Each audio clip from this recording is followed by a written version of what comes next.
السلام علیکم ورحمۃ اللہ وبرکاتہ۔ میں آپ کے صرف 10 منٹ لوں گا، بریک کا ٹائم ہے۔ آپ لوگ میرے خیال ہے کافی تھک گئے ہیں۔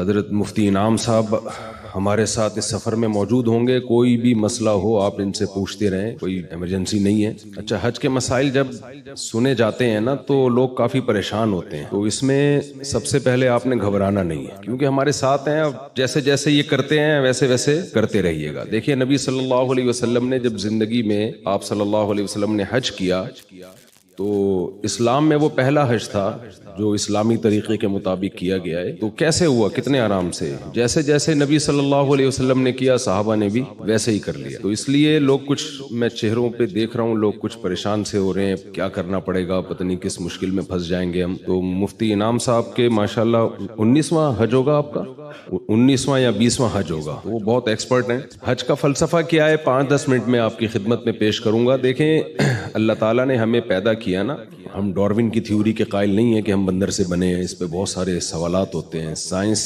اس بارے میں مذہب کے خلاف نہیں ہے، کیونکہ کوئی یہ بات ثابت شدہ نہیں ہے کہ ایوالو ہو کے ہم وجود میں آئے ہیں۔ انسانی آنکھ، ناک، کان خود بخود کچھ بھی نہیں بن سکتا۔ میں اکثر بیانات میں ایک مثال دیتا ہوں، میرے سامنے یہاں گلاس رکھا ہوا ہو اور بیان کے دوران میرا ہاتھ اس گلاس پہ لگے اور گلاس گر کے ٹوٹ جائے، تو آپ مجھ سے پوچھنے کا حق رکھتے ہیں کہ مفتی صاحب آپ نے گلاس کیوں توڑا؟ کیا خیال ہے؟ یہ حق رکھتے ہیں نا؟ میں کہہ سکتا ہوں کہ میں نے توڑا نہیں ہے بھائی، بیان کے دوران غلطی سے ہاتھ لگا اور وہ گلاس ٹوٹ گیا۔ آپ میری بات مان لیں گے، ٹھیک ہے بھائی، ہو جاتا ہے بعض دفعہ بیان کے دوران خطیب کو جوش آتا ہے اور وہ گلاس توڑ دیتا ہے۔ لیکن اگر یہ گلاس ٹوٹا ہوا تھا، میں نے اٹھا کے جوڑ دیا، سمت بانڈ لگا کے، ایلفی لگا کے، آپ مجھ سے سوال پوچھیں کہ مفتی صاحب آپ نے گلاس کیوں جوڑا، اب میں یہ کہہ سکتا ہوں کہ اتفاق سے جڑ گیا ہے۔ میرے ساتھ اگر آپ لوگ شریک ہوں گے نا، بس زیادہ ٹائم نہیں لوں گا، میں 10 منٹ میں بات کمپلیٹ کروں گا۔ اب آپ یہ کہہ سکتے ہیں، آپ یہ کہیں گے مفتی صاحب آپ نے گلاس کیوں جوڑا، میں کہہ سکتا ہوں میں نے جوڑا نہیں ہے، خود بخود جڑ گیا ہے، حسن اتفاق ہے، بائی چانس ایسا ہو گیا، یہ کہہ سکتا ہوں میں؟ یہ میں نہیں کہہ سکتا۔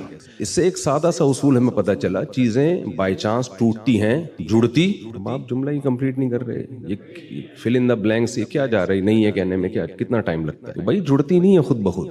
گلاس کا جڑنا اتنا پیچیدہ نہیں ہے جتنا انسان کا جڑنا۔ دو آنکھیں ادھر کھوپڑی میں جا کے فٹ ہوئی ہیں سیدھا، دو کان ادھر جا کے فٹ ہوئے، دل ہمارا سینے میں فٹ ہوا، پورا ہمارا جو مغز ہے وہ کھوپڑی کے اندر فٹ ہو گیا۔ اتنی پیچیدہ مشین، یہ جو ڈیجیٹل کیمرہ ہے یہ انسانی آنکھ کی کاپی ہے۔ کیا اس کیمرے کے بارے میں کوئی کہہ سکتا ہے ایوالو ہو کے یا آٹومیٹیکلی وجود میں آ گیا ہے؟ تو جو اوریجنل ہے وہ کیسے وجود میں آ گئی ہے آٹومیٹیکلی؟ یہ بہت بڑی پھینکی ہے ڈاروین نے کہ ایسا ہو سکتا ہے، ہوا ہو۔ اس نے بھی کوئی فیکٹ کے طور پہ اس کو بیان نہیں کیا، حقیقت کے طور پہ بیان نہیں کیا ہے، بلکہ ایک بات کی ہے کہ شاید ایسا ہوا ہو۔ تو اس شاید کو ہم نے پیغمبروں کے مقابلے میں لا کے ایسا اس پہ یقین کر لیا ہے کہ 100% ایسا ہی ہوا ہوگا۔ یہ ممکن نہیں ہے۔ تو ہم خدا کے ماننے والوں میں حج وہی کرتا ہے جو خدا کے وجود پر یقین رکھتا ہے۔ جس کو خدا کے وجود کا یقین نہیں ہے تو وہ کیوں حج کرے گا بھائی؟ اس کے لیے تو اللہ ہی نہیں ہے، تو پھر اللہ کا گھر کیا اور مینا کیا اور عرفات کیا، یہ سب باتیں اس کے لیے بے معنی ہو جاتی ہیں۔ اب خدا کو ماننے والے کی دو قسمیں، ایک وہ ہیں جو مانتے ہیں، بس ایسے مانتے ہیں کہ ہے، کیا کریں، ہے تو کیا کریں بھائی۔ بہت سے ایسے لامذہب لوگ ہیں جو کہتے ہیں ہم گاڈ پہ بلیو رکھتے ہیں، اس کائنات کو کسی نے بنایا۔ آپ آرٹیفیشل انٹیلیجنس سے پوچھیں تو اس کا بھی یہی جواب ہے کہ کوئی گاڈ ہے، کوئی ہے جس نے اس کائنات کو بنایا اور اس نظام کو چلایا ہے۔ لیکن اللہ ایسے ماننے والوں کو مانتا نہیں ہے۔ یہ ایسا ہی ہے جیسے آپ کہیں یہ میرے والد صاحب ہیں، یہ میری والدہ ہیں۔ والد صاحب آپ کو کوئی کام کہتے ہیں، آپ کرتے نہیں ہیں۔ آپ آئی ڈی کارڈ میں اپنے نام کے ساتھ والد صاحب کا نام ڈالنے کے لیے تیار نہیں ہیں، لیکن آپ سے جب پوچھا جاتا ہے کہ آپ کے والد صاحب کون ہیں، آپ کہتے ہیں یہ جمشید صاحب میرے والد صاحب۔ تو جمشید صاحب بولیں گے بیٹا ایسے تکلف کی ضرورت کیا ہے جب تم میری ایک بات مانتے نہیں ہو، آئی ڈی کارڈ میں اپنا نام میرے نام کے ساتھ ڈالنے کے لیے تیار نہیں ہو، تو یہ خام خام میں تکلف کہ یہ میرے والد صاحب ہیں، یہ میری والدہ ہیں، اس تکلف کی ضرورت نہیں ہے۔ تو خدا کے ماننے والے بھی دو قسم کے ہوتے ہیں۔ کچھ تو ایسے ہوتے ہیں جو جیسے انگریزوں میں آپ نے دیکھا ہوگا جب کوئی پرابلم ہو کہتے ہیں اوہ مائی گاڈ، کہتے ہیں نا، گاڈ کو تو وہ بھی مانتے ہیں۔ اب آگے گاڈ ان سے کیا مطالبہ کرتا ہے؟ گاڈ کہتے ہیں زنا حرام ہے، بدکاری حرام ہے، انگریز مانتا ہے اس کو؟ جاؤ، کہتے ہیں ہماری انڈیویجول لائف ہے، ہم انڈیپینڈنٹ ہیں، ہم جو چاہیں کریں۔ گاڈ کہتا ہے کہ شراب حرام ہے، گورا مانتا ہے اس کو؟ اگر نہیں کہیں گے نا سب لوگ تو مجھے ذرا خوشی ہوگی۔ جی بالکل۔ گاڈ کہتا ہے کہ لا تقل لہما اف، بوڑھے ماں باپ کے سامنے اف بھی مت کرو۔ گورا کہتا ہے اف تو دور کی بات، بڑھاپے میں اولڈ ہاؤس میں جمع کرا کے آ جاتا ہے، وہ ٹینشن ہی ختم کرو بھائی۔ گاڈ اس بات پہ راضی ہوتا ہے؟ گاڈ تو کہتا ہے وَوَصَّيْنَا الْإِنسَانَ بِوَالِدَيْهِ، ہم نے وصیت کی ہے کہ اللہ کے بعد سب سے بڑا حق کس کا ہے؟ ماں باپ کا۔ تو گورے کا بھی گاڈ سے ایک رشتہ ہے جو نہ ہونے کے برابر، نہ وہ شراب کو حرام کہتا ہے، نہ وہ بدکاری کو حرام کہتا ہے، نہ وہ فیملی سسٹم کو اس کی کوئی ویلیو ہے ان کی نظر میں۔ چچا خالو پھپھا کا لفظ ہی ان کی مارکیٹ سے شارٹ ہو گئے، پورے رشتے ہی مارکیٹ سے، ان کی مارکیٹ میں ہر چیز ملے گی آپ کو، رشتے نہیں ملیں گے۔ تو اللہ جو ہے اسلام کی صورت میں جو اللہ نے ہمیں دین دیا، دین برحق دیا، اس میں دو چیزوں کا نام ہے اسلام، کہ آپ کا ریلیشن، یعنی اسلام کو اگر آسان لفظوں میں ایکسپلین کیا جائے تو اسلام از دا نیم آف ریلیشن شپ۔ اسلام نام ہے ریلیشن کو قائم کرنے کا، کہ آپ انڈیویجول نہیں ہیں، انڈیپینڈنٹ نہیں ہیں، آپ کو پیدا کرنے میں کسی کا ارادہ ہے، پھر آپ جب پیدا ہوئے تو آپ کو پالنے میں آپ کے ماں باپ نے مدد کی ہے۔ خلق من الماء بشرا فجعلہ نسبا وصہرا، اللہ کہتے ہیں ہم نے ایک پانی سے بنایا اور دو خاندان دے دیے تمہیں، ایک ددیال اور ایک ننیال اور ایک سسرال۔ یہ اللہ نے سسرال کا تذکرہ کیا، وہ اگرچہ مجھے ڈر لگ رہا ہے کہتے ہوئے، لیکن فجعلہ نسبا، ایک نسب والا خاندان اور ایک بلوغت کے بعد سسرال والا خاندان۔ تو یہ ریلیشن ہے خاندان کا، اور ایک ریلیشن ہے خالق اور مخلوق کا۔ تو اسلام دو چیزوں کا نام ہے کہ اپنا رشتہ اللہ سے بھی مضبوط کرو اور مخلوق سے بھی مضبوط کرو۔ مخلوق سے ریلیشن کیسے مضبوط ہوگا اس کی ڈیٹیل بیان کی ہے، ایسے گوروں کی طرح ہوائی باتیں نہیں کی ہے، ویمن رائٹس اور ہیومن رائٹس، خام خواہ کے فضول نعرے ہوائی جس کا کوئی نہ سر نہ پاؤں۔ آپ انگریزوں سے پوچھیں کہ ویمن رائٹس کیا ہیں تو وہ کہیں گے کہ ہر خاتون سے آپ اچھے طریقے سے بات کریں، کسی سے آپ دل آزاری نہ کریں۔ بھائی ہیومن رائٹس کیا ہیں؟ بھائی سب چوری نہ کریں اور کسی پہ ظلم نہ کریں۔ لیکن اگر آپ اسلام سے پوچھتے ہیں کہ خواتین کے حقوق کیا ہیں تو اسلام کہے گا کس خاتون کی بات کر رہے ہو؟ ماں کی بات کر رہے ہو تو اس کے الگ رائٹ ہیں، بیٹی کی بات کر رہے ہو تو اس کے الگ رائٹ ہیں، بہن کی بات کر رہے ہو تو اس کے الگ رائٹ ہیں۔ بیٹی کے رائٹ کیا ہیں؟ آپ اپنی وراثت سے اس کو محروم نہیں کر سکتے۔ انگریزوں میں یہ حق ہے، مغربی دنیا میں حق ہے کہ آپ بیٹی کو وراثت نہ دینا چاہیں تو آپ کا یہ رائٹ ہے۔ اسلام میں کیا ہے کہ بھئی آپ بیٹی کو وراثت سے محروم نہیں کر سکتے۔ تو رائٹ کس میں زیادہ ہوئے؟ اسلام میں زیادہ ہوئے نا۔ تو ایک ایک رائٹ کی ڈیٹیل بیان کی ہے، ماں کے حقوق، بیوی کے حقوق، بیٹی کے حقوق، بہن کے حقوق۔ اسی طرح اسلام میں خالق کے بھی کچھ حقوق ہیں۔ صرف اوہ مائی گاڈ کی حد تک آپ نے خدا کو یاد نہیں کرنا، اتنا کافی نہیں ہے۔ تو اللہ نے مخلوق کے خالق سے ریلیشن کے لیے ہمیں 5 ارکان دیے ہیں۔ سب سے پہلے تو کلمہ توحید ہے کہ اس کے ساتھ کسی کو آپ نے شریک نہیں کرنا۔ یہ باتیں چلتی ہیں، اصل تو آپ کے گائیڈ ہیں مفتی انعام صاحب، میں بھی ان سے سیکھتا ہوں الحمدللہ، اور مجھے پچھلے 2021 یا 22 میں نے حج کیا تھا تو مجھے بہت کچھ سیکھنے، ابھی بھی میں نے مسائل حضرت سے ہی سیکھ رہا ہوں، کیونکہ دیکھیں یہ حج ایسی چیز ہے جو کتابوں سے نہیں آتی۔ ملا علی قاری رحمۃ اللہ علیہ کا مشہور واقعہ ہے نا، انہوں نے حج پہ پوری کتاب لکھی، طواف کرنے گئے تو الٹا طواف شروع کر دیا انہوں نے۔ کسی نے کہا کہ ملا علی قاری کی کتاب پڑھ کے ہی آ جاتے، ان کو یہ نہیں پتا کہ یہ ملا علی قاری ہی ہیں جو کتاب لکھ کے بھی الٹا طواف شروع کر دیا انہوں نے۔ تو ایک اسلام میں دوسرا رکن ہے نماز، یہ اللہ کے اور مخلوق کے ریلیشن کو قائم کرنے کے لیے۔ اگر آپ نماز نہیں پڑھتے، آپ صبح شام کہیں میں خدا کو مانتا ہوں، اللہ کہتا ہے ایسے ماننے پر گورنمنٹ کی طرف سے کوئی پابندی نہیں ہے، آپ کا کچھ جاتا بھی نہیں ہے، تو ایسے مانتے رہیں آپ۔ اسی طرح زکوٰۃ ہے، اسی طرح روزہ ہے، اسی طرح حج ہے۔ اب ہم جو عبادتیں دیکھتے ہیں، اللہ نے ہمیں جو عبادات دی ہیں وہ 2 طرح کی عبادتیں ہیں۔ کچھ عبادتیں ایسی ہیں جن کی لاجک بہت آسانی سے سمجھ میں آ جاتی ہے، جیسے زکوٰۃ ہے، بہت آسانی سے سمجھ میں آتا ہے کہ زکوٰۃ کا مقصد کیا ہے، غریبوں کی مدد کرنا۔ یہ ہر مذہب میں ہے، ہر قوم میں ہے کہ آپ ضرورت مند لوگوں کی مدد کریں گے، لوگ تعریف کرتے ہیں، یہ ایک لاجک ہے، اس کی ایک سمجھ میں آتا ہے یہ کام۔ نماز سمجھ میں آتی ہے، آپ وضو کرتے ہیں، صاف ستھرے ہو کے مسجد جاتے ہیں، اللہ کے سامنے جھکتے ہیں، اس کی تعریفیں کرتے ہیں، سبحان ربی الاعلی، سبحان ربی العظیم، ایاک نعبد و ایاک نستعین۔ لیکن اللہ تعالیٰ کچھ عبادات ہمیں ایسی دیتے ہیں جن کی سرسری غور جب آپ کرتے ہیں تو اس کی کوئی لاجک سمجھ میں آتی نہیں ہے کہ یہ کیوں ہے۔ اس کی ایک ہی لاجک ہے، وہ لاجک یہ ہے کہ میں یہ دیکھنا چاہتا ہوں تم میرے بندے ہو، میرے غلام اپنے آپ کو سمجھتے ہو یا نہیں سمجھتے۔ آپ نے فوج میں دیکھا ہوگا ٹریننگ کے دوران نا، بعض دفعہ کیا ہوتا ہے، فوجی آفیسر کیڈٹ کو بولتا ہے کہ جاؤ یہ کین یہاں سے اٹھا کے وہاں رکھ دو،